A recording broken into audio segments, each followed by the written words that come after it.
Okay, Newton second law of motion की formula हमने last period में कंप्लीट की थी, वो थी F is equal to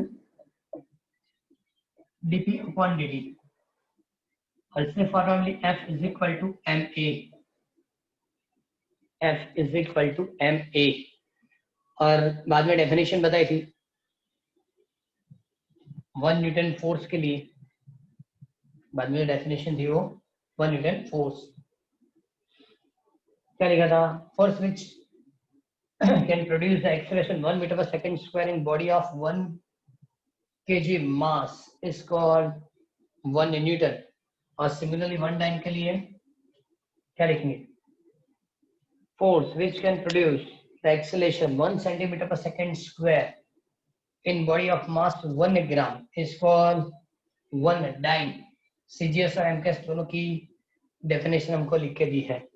okay, दर्पण के अंदर 17 नंबर इक्वेशन दिया है, सर डिफरेंट 4 पॉइंट्स लिख के दिए, किसके लिए? सॉरी 5 डिफरेंट 5 पॉइंट्स लिख के दिए हैं। इसे लिख के दिया कि important points of Newton second law of motion. अब फर्स्ट में उसने बताया कि जब मास कांस्टेंट होगा तब जाके आप ये फार्मूला यूज कर सकते हैं। इसका मतलब m suppose v2 minus v1 upon t, change of velocity अपन टाइम इज कॉल्ड एक्सेलरेशन। तो फर्स्ट पॉइंट वही उसने लिख के दिया है। फर्स्ट पॉइंट में क्या लिखा है? यही फार्मूला बताई, और जब mass remain constant so change in velocity अपन टाइम वो एक्सेलरेशन होगा। क्लियर? सेकंड नंबर में बताया कि suppose f is equal to 0 होगा, f इज इक्वल टू 0, इसका मतलब एक्सेलरेशन 0 होगा, and therefore velocity remain constant, velocity remain constant। Clear? जब f इक्वल टू 0, एक्सेलरेशन 0, इसका मतलब velocity remain constant, तो मतलब ये सेकंड लो नहीं रहेगा, फर्स्ट लो हो जाएगा। वेलोसिटी कांस्टेंट या स्टेडी कंडीशन, इसको क्या बताएंगे? Newton's first law. ओके, बाद में लास्ट लेक्चर में बताया था थर्ड पॉइंट में कि सपोज इस इक्वेशन को कंपोनेंट में डिस्ट्रीब्यूट करना चाहते हैं, डिफरेंट टाइप ऑफ कंपोनेंट, तो क्या लिखेंगे? fx dpx अपॉन dt या max, f5 force on y axis, so rate of change of momentum of y axis may, and therefore fz is equal to dpz upon dt and maz। सिर्फ formula है, कहीं कहीं हम MCQ में use करेंगे तो तब पता चलना चाहिए कि किस तरह से कंप्लीट कर दिया। Okay, clear? बाद में फोर्थ पॉइंट, कौन सा? फोर्थ पॉइंट कि जो इक्वेशन हमने लिखा F is equal to dp upon dt, तो ये एक्सटर्नल फोर्स है, ये कौन सा होगा? एक्सटर्नल फोर्स होगा, और एक्सटर्नल फोर्स पे लगने वाली ये फॉर्मूला है। फोर्स इंटरनल भी होता है, लेकिन internal force according to Newton's third law, action reaction equal opposite, तो रिजल्टेंट 0 हो जाता है। इसलिए जो भी फोर्स हम कैलकुलेट करेंगे वो एक्सटर्नल ही होगा, और ये सिंगल पार्टिकल के लिखो या सिस्टम ऑफ पार्टिकल के लिए लिखो, F ऑलवेज एक्सटर्नल फोर्स ही रहेगा। सिंगल पार्टिकल के लिए लिखेंगे या हम सिस्टम ऑफ पार्टिकल के लिए लिखेंगे, ये ऑलवेज क्या देगा? एक्सटर्नल फोर्स देगा। क्लियर? और जो लास्ट पॉइंट है उसे ऐसे तो कोई जरूरत है ही नहीं कि जब भी आप फोर्स की बात करेंगे, okay, F is equal to, F is equal to हम फॉर्मूला कौन सी लिखेंगे? ma। तो जिस टाइम पे हमने फॉर्मूला यूज की, बस उसी टाइम की एक्सेलरेशन वहां हमको यूज करनी है। जिस टाइम आपने F is equal to ma use किया, बस उसी टाइम की एक्सेलरेशन हम यूज करेंगे। ओके, इसका मतलब second to second acceleration change होता है, और सेकंड टू सेकंड जब एक्सेलरेशन चेंज होगा तो लगने वाली फोर्स भी क्या होगी? चेंज होगी। ओके, तो इसको इंस्टेंटेनियस फोर्स भी बता सकते हैं, जिस टाइम पे आपने कैलकुलेट किया उस टाइम की एक्सेलरेशन, उस टाइप की फोर्स। इस तरह से उन्होंने 5 पॉइंट्स लिख के दिए। ओके, मैंने जब इक्वेशन में एक्सप्लेन किया था उससे पहले एक शॉर्ट नोट बताई थी, वो मोमेंटम थी। 2 पैराग्राफ हमने कंप्लीट किए थे। सबसे पहले short note on momentum, the product of mass and velocity is called momentum, is a vector physical quantity in the direction of momentum and direction of velocity। okay, unit लिखा था kg metre पर second, and dimension of formula m1 l1 t-1 करके हमने complete किया था। Okay. लेकिन अब एक और चीज कि बाद में मैंने एक और चीज बताई कि P equal to M V, sorry P is equal to M V, मतलब मोमेंटम वेलोसिटी से ज्यादा इंफॉर्मेशन देता है। वो एक पैराग्राफ कंप्लीट किया था। ओके, और इसके बाद हमने ये फॉर्मूला निकाली F is equal to dp upon dt, rate of change of momentum, delta p by delta D को तो भी चलेगा। ओके, आज एक और क्वेश्चन कंप्लीट करेंगे, और वो क्वेश्चन कौन सा कि सपोज मैंने टाइम पीरियड यहां मल्टीप्लाई किया, सो F into delta t is equal to dp is called impulse of force. This physical quantity is called impulse of force. 18 number question numerical में लिख के दिया है। 18 number question, what is the impulse of force? What is the impulse of force? Right, unit and dimension, मतलब पूरी information इसकी देनी है। तो सबसे पहले क्या होगा, इस फॉर्मूला से लिखा F D T, F D T magnet के लिए लिखेंगे F delta T is equal to delta P, और बाद में डेफिनेशन लिख के दी है the product of force and time interval for force is applied is called the impulse of force. Force and time interval of force applied, ये दोनों की मल्टीप्लिकेशन को क्या बताएंगे, impulse of force। लेकिन impulse of force मतलब f delta T equal to क्या मिलता है, डेल्टा p, मतलब impulse of force ये नई फिजिकल क्वांटिटी नहीं है, ये ओनली चेंज इन मोमेंटम है। क्या होगा, चेंज इन मोमेंटम। ओके चलो, इसमें लिखा है impulse of force is equal to change in momentum। Okay, बहुत सारी ऐसी जगह है जहां बहुत ज्यादा फोर्स बहुत यूनिट या यूनिक टाइम के लिए लगता है, तब F into delta T exactly calculate नहीं कर सकते, तब हम एग्जैक्टली इसको कैलकुलेट नहीं कर पाते, और जब एग्जैक्ट कैलकुलेट नहीं कर पाते तब हम चेंज इन मोमेंटम से चीज कैलकुलेट करवाते हैं। एज फॉर एग्जांपल मैच में, क्रिकेट मैच के अंदर चेक करो, बॉलर स्पीड से बॉल डालेगा, बैट्समैन इसको कट या हिट करेगा, ओके, तब बॉल और बैट के बीच की जो कांटेक्ट टाइमिंग है डेल्टा टी बहुत कम होती है, बहुत कम टाइमिंग होती है। ओके, तब ये मल्टीप्लिकेशन करना बहुत मुश्किल है क्योंकि ये एफ की वैल्यू बहुत ज्यादा होगी, ये जो डेल्टा टी मतलब कांटेक्ट टाइमिंग बहुत कम रहेगी, तब हम impulse of force exactly calculate नहीं कर सकते, तब हम क्या चेंज करें क्या कैलकुलेट करेंगे, सो चेंज इन मोमेंटम। अब मोमेंटम की फॉर्मूला क्या है, P equal to m into v, m is the mass of a cricket ball and v मतलब वेलोसिटी, ये क्या होगा, वेलोसिटी, कौन सी वेलोसिटी, तो इनिशियल एंड फाइनल, वो चेक करो। सपोज आप इनिशियल और फाइनल वेलोसिटी कंप्लीट करेंगे, यहां लिख देता हूं m v2 माइनस v1, जब बॉलर ने बॉल डाला था तो वेलोसिटी v1 थी, बैट्समैन इसको कट या हिट किया तो वेलोसिटी v2 थी। Okay, change in velocity delta v into m is called delta v, but the impulse of force, वो इंपल्स ऑफ फोर्स बराबर रहेगा, मतलब बैट्समैन ने कितना फोर्स लगाया, कांटेक्ट टाइमिंग क्या थी, इसको लेने की जरूरत नहीं है, इससे आप कैलकुलेट कर पाते हैं। ओके, जब minor timing higher force, magnetic force बहुत ज्यादा है, टाइमिंग बहुत कम है, तब impulse of force exactly calculate नहीं होता, और तब आप चेंज इन मोमेंटम से इंपल्स ऑफ फोर्स कैलकुलेट कर सकते हैं। ओके, इंपल्स ऑफ फोर्स की यूनिट क्या होगी, impulse of force F delta T, unit क्या हो सकती है,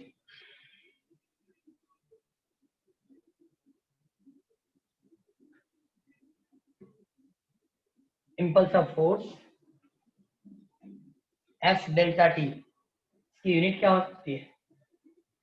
अब तो पता चलना चाहिए कि क्या आपका फॉर्मूला है, कौन कौन सी फिजिकल क्वांटिटी को मल्टीप्लाई किया हमने, कौन सी फिजिकल क्वांटिटी को हमने मल्टीप्लाई किया, force and time, so unit is Newton into second, unit क्या होगा, एफ के लिए Newton, Newton into second, damage का फॉर्मूला क्या बनेगी,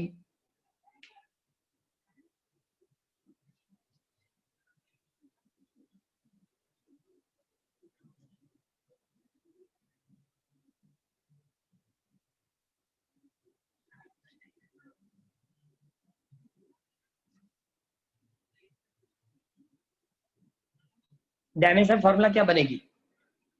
जल्दी जल्दी आंसर तो अब तो पता चल जाना चाहिए। देखो इस आज टेस्ट कौन सा है? Chapter number 3 theory and numerical. Okay, second thing, कल तो छुट्टी होगी, परसों छुट्टी है, तो इस 2 दिन के अंदर आज टेस्ट खत्म करने के बाद एक वर्क करना है। बोर्ड ने जो पेपर भेजी थी, कौन सी? वो यूनिट टेस्ट वाली, मैं आज अभी ग्रुप में रख दूंगा। उस पेपर को पूरे एक वीक के अंदर, मतलब आज फ्राइडे हुआ, नेक्स्ट फ्राइडे तक पूरा लिख के कंप्लीट करके नेक्स्ट फ्राइडे स्कूल के अंदर उसको सबमिट करना है। अभी प्रिंसिपल मैम ने वो मैसेज किया है कि यूनिट टेस्ट की जो पेपर है, सभी स्टूडेंट एक नोटबुक में लिख के, सेपरेट नोटबुक में लिख के स्कूल में नेक्स्ट फ्राइडे तक सबमिट करना है। ओके, और वो पेपर मैं आपको सेंड करूंगा। चैप्टर नंबर 1 और 2 की है, और सभी आंसर दर्पण से लिखेंगे तो भी चलेगा, लेकिन प्रॉपरली लिख के स्कूल में सबमिट करना है। उस टाइप की प्रोसीजर है। ओके, तो मैं वही बता रहा हूँ कि अभी धीरे स्लोली आप चेक करो कि 5th चैप्टर तक आ गए। अब हमको यूनिट क्या, डायमेंशनल फॉर्मूला क्या, वो पता चलना चाहिए। क्योंकि देखो फोर्स इनटू टाइम, तो फोर्स के लिए न्यूटन, टाइम के लिए सेकंड। अब आपको मैंने पूछा कि डायमेंशनल फॉर्मूला, तो डायमेंशनल फॉर्मूला के लिए क्या काम करेंगे? फोर्स के लिए क्या लिखना है? फोर्स की डायमेंशनल फॉर्मूला बताओ। फोर्स की डायमेंशनल फॉर्मूला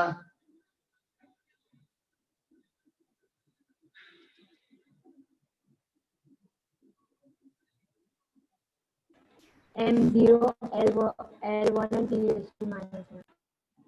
m फिर से M0 L1 T raised to -1. m0 L1 T raised to -1 for velocity, m1 L1 T -2 for force, timing के लिए T raised to 1. So now dimensional formula of impulse of force m1 L1 T -1. अब ये dimensional formula तो last lecture में भी मैंने लिखी थी। किसके लिए लिखी थी? Change in momentum. Okay, momentum की यूनिट क्या होती है? KG, metre second raise to -1। Check करो, इसकी डायमेंशनल फॉर्मूला भी वही होगी, m1 L1 T -1। इससे तो बताया गया कि impulse of force and change in momentum, impulse of force and change in momentum दोनों इक्वल फिजिकल क्वांटिटी है, दोनों इक्वल फिजिकल क्वांटिटी है। क्लियर? तो ये चीज आपको 18 नंबर वाले क्वेश्चन में लिख के दिया है, पहले एक बार प्रॉपर्ली इसको पढ़ो। कौन सा? क्वेश्चन नंबर 18, दर्पण से एक बार कंप्लीट करो।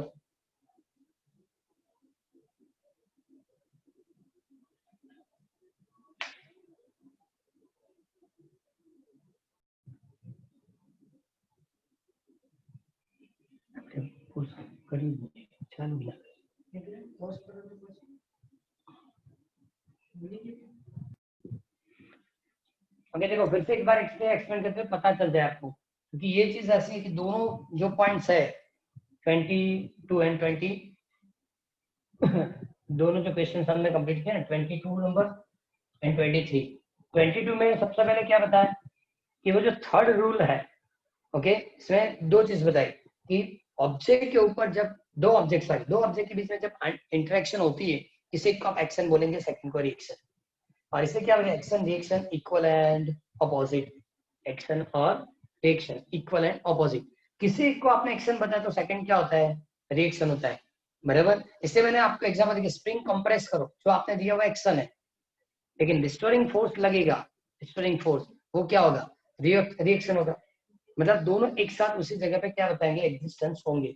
और इससे मैंने आपको क्वेश्चन पे आपने बताया कि सपोज बॉल थ्रो करो, तो बॉल के जो लगने वाली फोर्स एक्शन, दीवार जो दिखी वो रिएक्शन। मतलब ऑलवेज पैर में फोर्स होगी, आइसोलेटेड फोर्स कभी पॉसिबल नहीं है। ओके, फिर भी मैंने एक और एग्जांपल आपको एक्सप्लेन करके दिया, कौन सा? Gravitational force. दो ऑब्जेक्ट के बीच में लगने वाली ग्रेविटेशनल फोर्स होती है, तो फर्स्ट ऑब्जेक्ट सेकंड पे जो फोर्स लगाएगी, सेकंड उतना ही फर्स्ट पे लगाएगी। पेन से अर्थ पे लगने वाली फोर्स ये अर्थ से पेन पे लगने वाली फोर्स दोनों इक्वल है बट अपोजिट है, दोनों इक्वल क्या है, अपोजिट। सपोज ये ऑब्जेक्ट मैंने यहाँ रखी, ओके, तो पेन की जो वेट है वो डाउनवर्ड लगती है, लेकिन इस सरफेस से लगने वाली फोर्स कहाँ है, अपवर्ड। इसका मतलब सरफेस उसको नॉर्मल फोर्स अपवर्ड डायरेक्शन में देगा, और नॉर्मल फोर्स और वेट दोनों इक्वल होंगे, नॉर्मल फोर्स और वेट इक्वल होंगे, इसका मतलब ऑब्जेक्ट यहाँ स्टेडी है, तो ऑलवेज फोर्स पैर में मिलेगा, ओके। एक होगा एक्शन, सेकंड क्या होगा, रिएक्शन, और दोनों की एग्जिस्टेंस सेम टाइम सेम जगह। पहले मेरे ख्याल से लोग ऐसे बताते कि कोई ऐसा फैटी और मतलब मैन है, किसी पतले से पर्सन ने उसको जोर से तमाचा दे दिया, चलो, तो इसका मतलब क्या हुआ कि पतले वाले ने वो फैट पर्सन के जोर से तमाचा, एक्शन है, तो सामने वाले वो मारेगा, रिएक्शन नहीं, वो रिएक्शन नहीं है। क्यों, वो बोलेगा इसको क्या बांधना, तो इसका मतलब रिएक्शन नहीं हुआ, ओके, तब रिएक्शन नहीं हुआ, तो ये पॉसिबल नहीं है। हाँ, लेकिन इस फिनोमेना का एक्सप्लेन कैसे कर सकते हैं कि पतला सा पर्सन जब फैटी पर्सन को जोर से तमाचा देगा तो उसके हैंड मतलब हथेली के ऊपर जो भी इंजरी या जो भी फीलिंग्स आती है वो रिएक्शन है, मतलब एक्शन। इसलिए मैंने वो एग्जांपल दी, जोर से हाथ पटकेंगे ऐसे, ओके, तो हमने धक्का वॉल को दिया, लेकिन वॉल ने आपको धक्का दिया, इसलिए आपको यहाँ फीलिंग्स आती है, जो रिएक्शन है। मतलब action and reaction always equal and opposite. हाँ बोलो। सर अगर हम कोई चीज को ऐसे अगर पुश करें तो वो डिस्प्लेसमेंट देगा, पर उसके सामने से उसका फोर्स क्या आएगा? देखो, यस, वो फ्रिक्शन, वो समझो मेरी बात कि कोई ऑब्जेक्ट आपने रखी, आपने उसको धक्का दिया, उसने मोशन स्टार्ट कर दी, ओके, मोशन स्टार्ट की, लेकिन अब मोशन करते वक्त आपने जो एनर्जी दी है वो एनर्जी सपोज कांस्टेंट है दी, तो वो कंटिन्यू चलता ही रहेगा, ओके सर। रुकने वाला है ही नहीं। रुकता क्यों है, ऑपोजिट डायरेक्शन में फ्रिक्शन लगता है, इसको फ्रिक्शन। ऑपोजिट डायरेक्शन नहीं क्या लगता है, फ्रिक्शन। कहीं भी चेक करो, जो आप ऐसा मान लें कि ये सरफेस या ये मीडियम स्मूथ मीडियम है, नहीं, सपोज ग्लास सरफेस वाली टेबल है, ग्लास सरफेस वाली टेबल, ओके, और उसके ऊपर ग्लास स्लैब को ऐसे धक्का दो, छोटा सा ग्लास स्लैब धक्का दो, दोनों ग्लास वाली सरफेस, दोनों स्मूथ सरफेस है, लेकिन फिर भी थोड़ा बहुत डिस्प्लेसमेंट करेगा, बाद में स्टेडी हो जाएगा। क्यों, ये दो सरफेस के बीच में भी फ्रिक्शन लगता है। ग्लास सरफेस तो बराबर है, स्मूथ सरफेस है, ये तो मैं एक चीज और भी बता कि लिक्विड के दो सरफेस के बीच में भी फ्रिक्शन लगता है। लिक्विड ऑयल एक ऑयल के लेयर है, सेकंड ऑयल के लेयर, दोनों के बीच में भी फ्रिक्शन लगता है, क्लियर। तो मोशन जो होती है इसके ऑपोजिट डायरेक्शन में ऑलवेज एक फोर्स रहेगा, क्लियर। तो इसलिए एक एक्शन होगा, सेकंड रिएक्शन सिंपल है, ग्लास के अंदर पानी रख के स्पून से ऐसा रोटेट करेंगे तो सर्कल मतलब ऐसा रोटेट होगा, लेकिन स्पून निकाल दो, थोड़ी देर के अंदर मोशन होने के बाद वो स्टेडी होने लगेगा।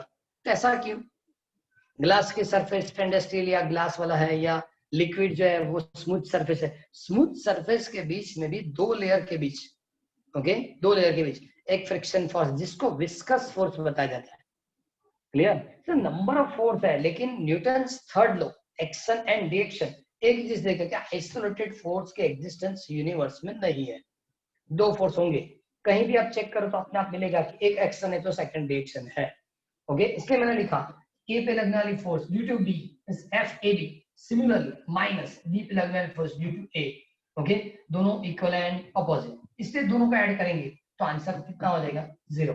लेकिन याद क्या रखें, दोनों के मैग्नीट्यूड इक्वल है, ये सभी चीज एमसीक्यू की फॉर्मेट है, ये सभी एमसीक्यू के हम में काम में आएगा। और बाद में इसलिए उन लोगों ने सभी आपको पॉइंट्स में डिफरेंट फोर लिख के दिए। फर्स्ट में क्या बताया भाई कि फोर्स पैर में होगा, ए बी पे जितना फोर्स लगाया उतना बी ए पे लगाया, और दोनों इक्वल है अपोजिट। सेकंड पॉइंट क्या लिख के दिया, देखो क्वेश्चन और क्वेश्चन के बाद जो पॉइंट्स लिखे हैं दोनों को भी आप में से किसी एक को याद रखो, अपने आप आपकी शॉर्टकट हो जाएगी। Important point on Newton third law, तो वही है जो पहले उन्होंने एक्सप्लेन किया, ये पॉइंट्स में लिख के दिया बस। सेकंड में क्या लिखा कि आइसोलेटेड फोर्स एग्जिस्टेंस नहीं होता, फोर्स ऑलवेज पैर में ही रहेगा, ओके। बाद में थर्ड कि एक्शन रिएक्शन जो है अलग अलग ऑब्जेक्ट पे होता है। सपोज मैंने धक्का एक्शन बॉल पे दिया, तो रिएक्शन किसको मिलने वाला है, मुझे मिलने वाला है। मैंने स्प्रिंग पुश की तो एक्शन मैंने स्प्रिंग के ऊपर दिया, स्प्रिंग क्या देगी मुझे, रिएक्शन देगी, ओके। एक्शन स्प्रिंग पे हुआ, रिएक्शन हमारे पे हुआ, मतलब दोनों अलग अलग ऑब्जेक्ट पे ये फिनोमेना मिलेगी, ओके। किसी एक के ऊपर एक्शन तो सेकंड पे रिएक्शन, एक ही ऑब्जेक्ट पे एक्शन और रिएक्शन कभी नहीं मिलेंगे, क्लियर। और बाद में उन लोगों ने कंप्लीट करके दिया कि जो थर्ड रूल है, ये सपोज आप थर्ड रूल किसके लिए, सिस्टम ऑफ पार्टिकल के लिए हो या किसी एक पार्टिकल के लिए हो, सबके लिए इक्वल है। सिंपल चीज है कि किसी भी ऑब्जेक्ट के अंदर नंबर ऑफ पार्टिकल है, सेकंड फर्स्ट पार्टिकल सेकंड पे जितना फोर्स देगा उतना सेकंड फर्स्ट पे फोर्स देगा, मतलब दोनों फोर्स इक्वल एंड अपोजिट। और इसलिए इंटरनल फोर्स, पार्टिकल की इंटरनल फोर्स ऑलवेज हम जीरो कंसीडर करते हैं। जब मैंने पूरी ये थियरी एक्सप्लेन की, कौन सा सेकंड रूल जब एक्सप्लेन किया तो क्या बताया, ये एक्सटर्नल फोर्स है, ये इंटरनल फोर्स नहीं है। इंटरनल इसलिए नहीं कि इंटरनल फोर्स की एग्जिस्टेंस होती ही नहीं, एक पार्टिकल सेकंड पे जो फोर्स देगा सेकंड इसके ऊपर इतना ही फोर्स देगा। सपोज यहाँ थर्ड है, सेकंड थर्ड पे जो फोर्स लगाएगा थर्ड इसके ऊपर इतना ही फोर्स लगाएगा, फर्स्ट थर्ड पे फोर्स देगा थर्ड फोर्थ फर्स्ट पे इतना ही फोर्स देगा, मतलब ये सबकी फोर्स इक्वल एंड अपोजिट हो जाती है। इसलिए कभी इंटरनल फोर्स की एग्जिस्टेंस होती ही नहीं। ओके, जो फोर्स हम कंसीडर करेंगे ऑलवेज एक्सटर्नल ही होगा। क्लियर है? कोई डाउट अब इसमें? 22 और 23 नंबर क्वेश्चन वो थर्ड रूल के लिए थे। आज हमने जो कंप्लीट किया वो कौन कौन से क्वेश्चन जो हमको लिखना है होमवर्क के तौर पे, तो हमने लास्ट में, हाँ आज हमने पहले सिंपल पहले वो स्टेटमेंट कंप्लीट किए थे 17 नंबर में। न्यूटन सेकंड लॉ के जो स्टेटमेंट्स है इंपॉर्टेंट पॉइंट्स वो कंप्लीट करना है, और बाद में इम्पल्स ऑफ फोर्स मतलब 18, impulse of force 18।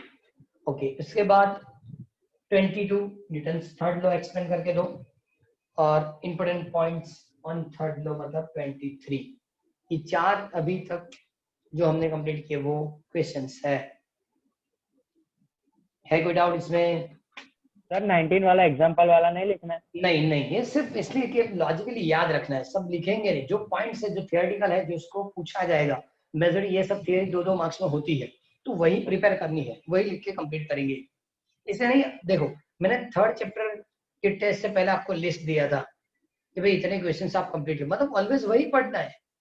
Third chapter की जब टेस्ट होता है वही थियरी क्वेश्चंस पढ़ने हैं, और न्यूमेरिकल टेक्स्ट बुक से ही प्रिपेयर करना है, एडिशनल नहीं। एडिशनल तो मैंने इसलिए करवाए कि जो एडिशनल न्यूमेरिकल वो बेस आपको कॉम्पिटिटिव का है। जब कॉम्पिटिटिव की क्वेश्चंस पढ़ेंगे तो आपको पता है कि डिफरेंट टाइप ऑफ क्वेश्चन है, लेकिन वही लॉजिक है जो हमने पहले कंप्लीट किया है। ओके, जब भी आपको प्रिपरेशन करनी है तो आप वही क्वेश्चंस पढ़ेंगे जो मैंने लिस्ट आउट करके दिया, थियरी क्वेश्चन। और न्यूमेरिकल कौन से, तो जो इलास्टिक समय एक्सरसाइज में हमने कंप्लीट की। क्लियर, वही कंप्लीट करना है। एक और चीज कि आप लोगों की रोल नंबर दी गई है स्कूल से, लिस्ट आई रोल नंबर वाली ऐसी कोई? सर ऐप में दिया है, ऐप के अंदर है रोल नंबर। ऐप के अंदर आपकी रोल नंबर है। अब एक काम करना, सपोज नेक्स्ट से जब भी हम ऐसे जूम मीटिंग पे आएंगे, आपके नाम के सामने आपका रोल नंबर रख दो, 01, 02 जो भी है। 501 लिखने की जरूरत नहीं होती, 5 से स्टार्ट होता होगा आपका रोल नंबर, 501, 502 ऐसा होगा। 501 लिखने की जरूरत नहीं, सिर्फ आपका रोल नंबर लिख देना। तो क्या ये प्रेजेंस या अटेंडेंस कंप्लीट, अटेंडेंस जो है वो प्रॉपर्ली कंप्लीट करना, या सपोज आपने जो भी वो क्या होगा होमवर्क या कुछ सबमिट किया तो फटाफट कंप्लीट हो जाएगा। क्लियर, सबमिशन सपोज होमवर्क का करते हैं तो नाम के साथ रोल नंबर भी लिखें तो फटाफट वो एंट्री हो जाएगी, इसलिए। और सपोज नहीं होगा तो एक बार रखवा देंगे फिर से ग्रुप में कि आपके रोल नंबर एक बार चेक कर लो, तो उस हिसाब से नाम के आगे रख दो, पेशेंट है नाम के आगे, तो लिस्ट जो दिखती है ना वो इसमें नंबर से दिखती है, फटाफट हो जाएगा। ओके, आज हमने 2 पॉइंट्स किए, पहले सेकंड रूल की मेन पॉइंट्स और इंपल्स ऑफ फोर्स, और थर्ड रूल की मेन पॉइंट्स कंप्लीट की। ओके, एक क्वेश्चन कंप्लीट करेंगे, मतलब आज का वर्क हम और कर देंगे। अब आएगा law of conservation of linear momentum, law of conservation of linear momentum. Okay, first chapter जो है उसमें बताया गया है कि ऐसे बहुत सारे स्टेटमेंट है या बहुत सारी ऐसी फिजिकल क्वांटिटी है जो कंजर्व होती है।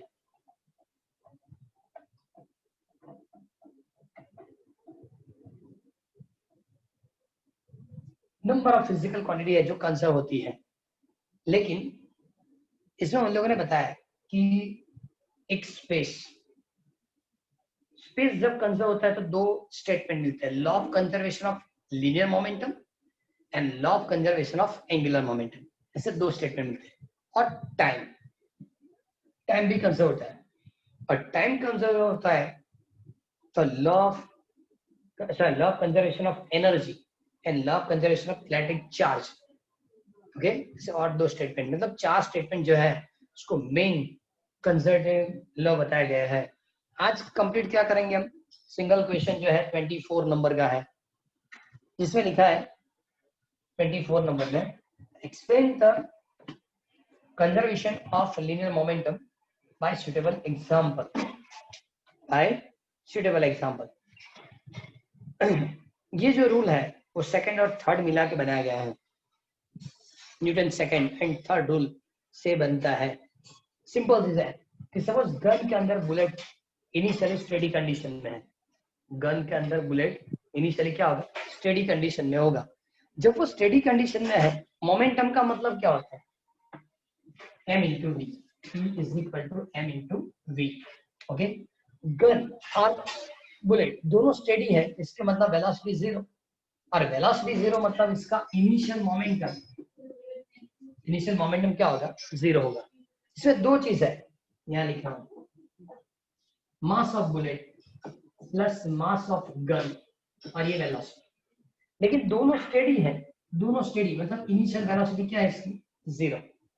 अब सपोज फायर किया, इनिशियल वेलोसिटी जीरो है, मतलब पूरा मल्टीप्लिकेशन जीरो हो गया।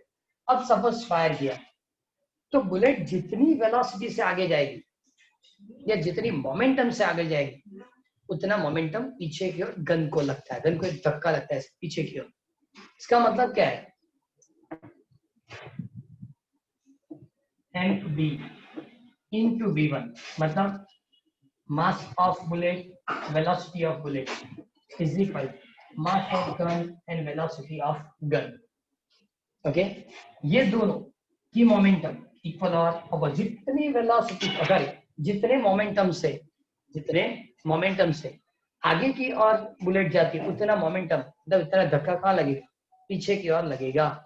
ओके, लेकिन जब ये दोनों, इसकी मोमेंटम को क्या लिखेंगे, momentum of bullet, momentum of gun. मैंने वेक्टर किया तो आगे माइनस लिखा, पहले वेक्टर नहीं किया था तो मैग्नीट्यूड थी, और मैग्नीट्यूड थी तो जब मैग्नीट्यूड थी तो तब सिर्फ इक्वल लिख सकते हैं। हाँ, सपोज मैंने यहाँ वेक्टर किया होता तो यहाँ माइनस लिखना पड़ता, लेकिन तब मैंने सिर्फ और सिर्फ मैग्नीट्यूड लिखी थी, और मैग्नीट्यूड के लिए माइनस, क्योंकि दोनों के magnitude equal but opposite. Opposite कैसे पता चला, ओके चलो अब दोनों को ऐड कर देंगे, आंसर क्या मिला, तो ये तो इसकी फाइनल मोमेंटम हुई, इनिशियल मोमेंटम जीरो थी, फाइनल भी क्या हुई, जीरो। तो इसका मतलब law of conservation of linear momentum इसको बताया जाता है। स्टेटमेंट इसमें ऐसी है, जब external force acting on a system of particle या पार्टिकल इज जीरो, किसी भी पार्टिकल पे लगने वाली एक्सटर्नल फोर्स की वैल्यू जीरो होती है, तो इसका मतलब इसका लीनियर मोमेंटम जो है वो कंजर्व होता है। सिंपल है, F is equal to dp upon dt। किसी भी ऑब्जेक्ट पे लगने वाली फोर्स जीरो, किसी भी ऑब्जेक्ट पे लगने वाली फोर्स कितनी है, जीरो। ओके, ये बोलो dp upon dt equal to zero, इसका मतलब क्या होगा कि momentum does not change with respect to time and therefore p is equal to constant. Clear, external force जब जीरो होता है तो momentum remain constant. Momentum remain constant मतलब internal force and initial and final दोनों, initial and final दोनों momentum क्या होंगे, equal. क्योंकि सिंपल चीज, इनिशियली आपने चेक किया कि गन और बुलेट दोनों स्टेडी है, इसका मतलब मोमेंटम जीरो है। जैसे आपने फायर किया तो जितनी मोमेंटम से बुलेट आगे गई, उतना धक्का गन को पीछे का लगेगा, दोनों इक्वल एंड अपोजिट, तो उसकी भी एडिशन क्या हो गई, जीरो। सिंपल जी, एक और एग्जांपल दे रहा हूँ कि सपोज कहीं केमिकल बॉम्ब रखा है, अपने आप जब ब्लास्ट होता है तो सभी जो फ्रैगमेंट डिफरेंट डायरेक्शन में जाएंगे, सबकी वेलोसिटी डिफरेंट होगी, सबकी मास डिफरेंट होगी, लेकिन चेक करो कि इनिशियली बॉम्ब स्टेडी था क्योंकि वेलोसिटी जीरो थी, मतलब इनिशियल मोमेंटम क्या लिखेंगे, जीरो। अब नंबर ऑफ पार्टिकल्स बनेंगे, सबकी वेलोसिटी डिफरेंट है, डिफरेंट डायरेक्शन में है, n सपोज n डिफरेंट इसके फ्रैगमेंट बनेंगे, डिफरेंट पार्ट्स, सबकी वेलोसिटी डिफरेंट, सबकी मास डिफरेंट, लेकिन सबकी मोमेंटम ऐड करो, आंसर जीरो होगा। क्यों, इनिशियल मोमेंटम जीरो है, इसका मतलब फाइनल मोमेंटम भी क्या मिलेगा, 0 मिलेगा। इसका law of conservation of linear momentum. लेकिन कंडीशन क्या है, एक्सटर्नल फोर्स 0। बम ब्लास्ट होता है खुद अपने आप हो जाता है। ओके, तो एक्सटर्नल फोर्स क्या होता है, 0। जब एक्सटर्नल फोर्स 0 होगा सो मोमेंटम रिमेन कांस्टेंट। ये क्वेश्चन नंबर 24 है। आज हमने टोटल 5 क्वेश्चंस कंप्लीट किए, टोटल 5 क्वेश्चन, 17, 18, 22, 23, 24। क्लियर। आज ये ऐसे टॉपिक 3 है, क्वेश्चन टोटल 5 है, प्रॉपर इसको पढ़ लेना और कंप्लीट कर देना है। ओके, आज 3 बजे पेपर में रख दूंगा 4 theory 4 numerical, 4 theory and 4 numericals लिखने हैं। 20 मार्क्स की टेस्ट होगी, 1 आवर में कंप्लीट करना है। ओके, ग्रुप पे रख देंगे। सर बोलो। सर वो बोर्ड वाला पेपर आप आज दोगे? सो बोर्ड वाला पेपर आज दोगे आप? नहीं, मैं आज नहीं रखो, कल रखूंगा, चलो, क्योंकि सब मिक्स हो जाएगा। आज सिर्फ टेस्ट वाली प्रोसेस कंप्लीट करो, बाद में बोर्ड वाला पेपर कल सुबह में रख दूंगा। और पूरे 1 वीक में कहीं भी आप टाइम निकाल के प्रॉपर इसको लिख देना है। नेक्स्ट फ्राइडे सबमिट करना है स्कूल में? नेक्स्ट फ्राइडे, हाँ, वो भी स्कूल से आएगा मैसेज, क्योंकि फिजिक्स में लिखना है, केमिस्ट्री सब में लिखना है सर, आएगा मैसेज। ओके, फ्राइडे तक सबमिट कर देंगे। क्लियर। तो मैसेज आया इसलिए मैंने आपको डायरेक्ट बता दिया, ये पेपर लिखना है, पेपर मेरे पास है, मैं आपको सेंड कर दूंगा, कंप्लीट कर देना। लेकिन आज सिर्फ टेस्ट वाला पहले कंप्लीट कर दो। और कल इसलिए के बाद में 2 दिन आपको छुट्टी है। ओके, कल सैटरडे और संडे, तो टाइम मिले लिखना तो कल बता देंगे, मतलब तो फटाफट लिखना शुरू हो जाए, इसलिए। और सर संडे कोई न्यूमेरिकल का टेस्ट? संडे को एमसीक्यू का संडे रहेगा? एमसीक्यू वाली टेस्ट होती है वो, संडे हर एमसीक्यू जो टेस्ट होता है ना, वो हर संडे रहेगा, बस इससे ज्यादा नहीं होगा। Okay sir. ऑनलाइन जो टेस्ट रहता है ना वो, और ऑनलाइन टेस्ट में क्या करना है, सपोज कहीं भी प्रॉब्लम होता है तो आपको जो कांटेक्ट नंबर दिया है ना उस कांटेक्ट नंबर पे कॉल करो, तो आपको आंसर देंगे। कहीं भी कुछ प्रॉब्लम होता है तो उस ऐप के अंदर जो, मतलब उन लोगों ने कांटेक्ट नंबर दिया है कि इस कांटेक्ट नंबर पे 2 नंबर दिए, वहीं आप कॉल करो, तो अपने आप